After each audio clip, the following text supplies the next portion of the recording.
ಏನಂತ ನೀವು ಅದಕ್ಕೆ ಕೂಡ ಅಧ್ಯಕ್ಷರಾಗಿದ್ದೀರಿ, ಇದುವರೆಗೂ ಕೂಡ ಕಂಪ್ಲೇಂಟ್ ಕೊಟ್ಟಿಲ್ಲ. ಅವ್ನಿಗೇನು ಬೇರೆ ಕೆಲಸ ಇಲ್ಲ ಅವನಿಗೆ.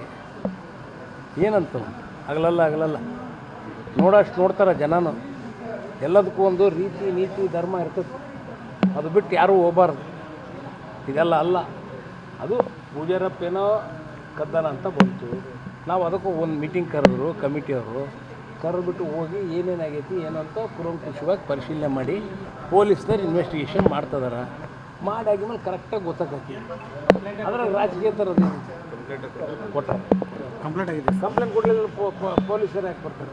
ಕಾರ್ಯಾಧ್ಯಕ್ಷ ಸ್ಥಾನ ಇನ್ನೂ 9 ವರ್ಷ ಆದರೂ ಯಾಕೆ ನೇಮಕ ಮಾಡಿಲ್ಲ ಅನ್ನೋದು ಅವರು ಸೆಕ್ರೆಟರಿ ಎಲ್ಲಿದೆ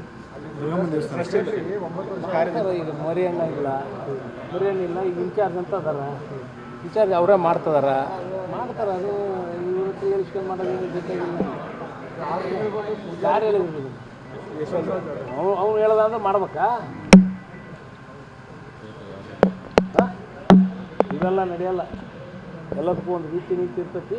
ಅದ್ರ ಪ್ರಕಾರ ಕಮಿಟಿಯರ್ ಇರ್ತಾರೆ, ಮಾಡ್ಕೊಂಡು ಎಲ್ಲ ಕರೆಕ್ಟಾಗಿ ಗುಡಿಗಳು ಉದ್ಧಾರ ಮಾಡುತ್ತಿಲ್ಲ. ಏನು ಪಬ್ಲಿಕ್ ಮನಿ ಅದು ಬಿಗಿಯಾಗಿ ಹೋಗ್ಬೇಕು, ಬಿಗಿಯಾಗಿ ಆಡಳಿತ ಮಾಡಬೇಕು.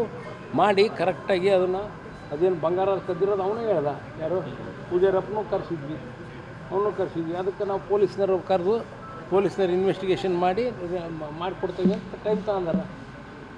ಎಷ್ಟು ಕತ್ತಾರೆ ಸರ್? ಈಗ ಹೆಂಗೆ ಗೊತ್ತಪ್ಪ, ಪೊಲೀಸ್ನವ್ರು ಇರೋದೇ ನಿಮಗೆ ಹೇಳ್ಕೊಟ್ರಿ ನಾವು ಕೇಳೋ. ಪೊಲೀಸ್ನವ್ರು ಮಾಡ್ಯಲ್ಲ, ಇನ್ವೆಸ್ಟಿಗೇಟ್ ಮಾಡ್ತಾರೆ.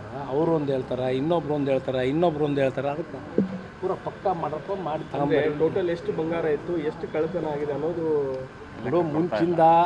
ಈಗ ಭಕ್ತರು ಕೊಡ್ತಾರೆ, ಮೂಗ್ಬಟ್ಟು ಕೊಟ್ಟಿರ್ತಾರೆ, ಟ್ರೆಜರಾಗಿ ಹಾಕಿದ್ರು. ಅವು ನಾವು ವರ್ಷ ಅದನ್ನು ಕರಗಿಸಿದ್ದೀವಿ.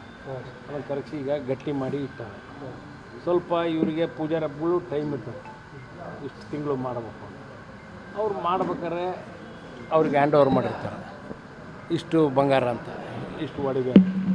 ಅದ್ರಾಗ 5 ಐಟಮ್ಮು 6 ಐಟಮ್ಮು ಸಿಗ್ತಾಯಿಲ್ಲ ಅಂತ.